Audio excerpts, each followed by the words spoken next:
संसार में वर अनेक हैं, परंतु आपकी बेटी के लिए भगवान शिव को छोड़कर दूसरा कोई नहीं है। और इसका परिणाम अगले दिन प्रातः काल माँ पार्वती छोटी सी अवस्था में माता पिता को प्रणाम करके वन में गई और हजारों वर्ष तक माँ ने कठिन तपस्या किया है। परिणाम आकाशवाणी हुई, असत पकाहु न कीन भवानी, भय अनेक धीर मुनि ज्ञानी। आपकी मनोकामना भवानी जी पूर्ण हुआ। पिताजी बुलाने आए तो घर जाइएगा, सप्तऋषि आपको मिले तो हमारे कथनों को सत्य समझिएगा। इसके इधर गोस्वामी जी कहते हैं मां सती का शरीर शांत होने के बाद भगवान शिव को वैराग्य हो गया, कैलाश से निकल पड़े। कहीं राम कथा होती तो बैठकर सुनने लगते थे। उसी क्रम में कल आपको बताया काकभुशुंडी जी से पूरी राम कथा सुने। कहीं भगत जी मिल जाते तो उनको भगवान शंकर कथा सुनाते। इस शिव जी के नेम प्रेम का दर्शन करके, किसका दर्शन करके? प्रेम का दर्शन करके एक दिन शंकर जी के सन्मुख प्रगटे राम कृतज्ञ कृपा। प्रेम का दर्शन करके राम जी प्रकट हो गए। किसके आगे प्रकट हो गए? बोलिए, शिव जी के आगे। और प्रकट होने के बाद राम जी ने पार्वती मैया के जन्म की कथा विस्तार पूर्वक सुनाई शंकर जी को। जिस समय राम जी पार्वती जी की कथा गा रहे थे, शंकर भगवान मन में सोच रहे थे, धन्य है प्रभु आप, जिन पार्वती ने पिछले जन्म में आपकी कथा नहीं सुनी, उसी पार्वती की कथा आप इतने प्रेम से गा रहे हैं। जब कथा पूरी हो गई तो राम जी ने पूछा शंकर भगवान से, बाबा कथा कैसी रही? शंकर भगवान बोले, इतना दिव्य वक्ता यदि कथा सुनाएगा तो कोई भी कथा अद्भुत हो जाएगी। अद्भुत कथा आपने सुनाई प्रभु, आनंद आ गया। राम जी बोले, इतनी अच्छी कथा मैंने आपको सुनाई, आप हमको दक्षिणा नहीं देंगे? शंकर भगवान ने कहा, आज्ञा करिए नाथ।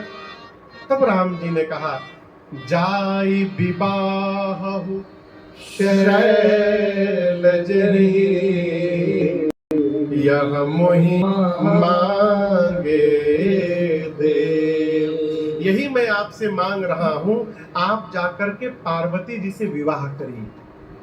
आपसे कहूं, शंकर भगवान सुने तो पहले तो बाबा ने मना कर दिया, कहा नाथ आप जो कही रहे हैं ये उचित नहीं है। क्यों उचित नहीं है?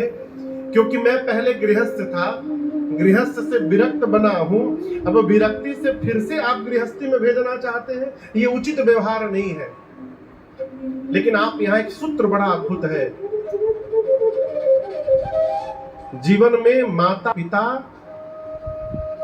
सद्गुरु और अपने स्वामी की आज्ञा में उचित और अनुचित का विचार नहीं करना चाहिए। मातु पिता गुरु प्रभु के बानी, बिनहि विचार करिए शुभ जानी। इसलिए हे नाथ, आप जो कह रहे हैं वो करना उचित नहीं है, लेकिन आप कह रहे हैं, इसलिए आज्ञा सिर पर नाथ तुम्हारी, आपकी आज्ञा सिरोधार्य है मुझे। राम जी हंसते हुए बोले, सिर पर ना रखिए, हृदय में रखिए। कहे गंगा जी बही रही है, कहीं सिर पर रखिए, गंगा जी के साथ अज्ञों बही जाए हमारा, इसलिए हृदय में धारण करिए। राम जी अंतर ध्यान हुए। शंकर भगवान ने सप्तऋषियों को बुलाया है और कहा कि जाकर पहले पार्वती जी के प्रेम का परीक्षण करिए।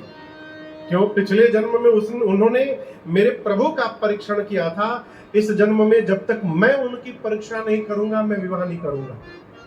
सप्तऋषि गए मां की परीक्षा लेने। और यहां आपसे एक बात कहूं, देखिए कई लोग आपको समाज में, आज सुबह दीक्षा के समय तिलक के ऊपर चर्चा चल रही थी कि वैष्णव भक्त को ऊर्ध्व पुंड लगाना चाहिए, फिर से शैव को त्रिपुंड लगाना चाहिए, शाक्त को टीका लगाना चाहिए, गोल तिलक लगाना चाहिए। इस पर किसी ने प्रश्न किया कि महाराज क्या हम त्रिपुंड ऊर्ध्वपुंड एक साथ नहीं लगा सकते। जोकर बनना का।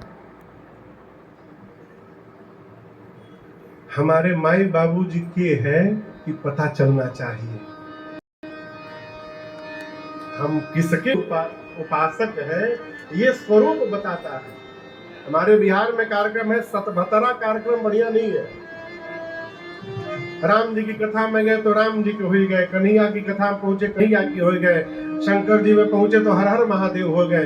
ये उचित नहीं है। सुनिए सबकी कथा, लेकिन अपने इष्ट के प्रति निष्ठावान रहिए, ये भक्ति है।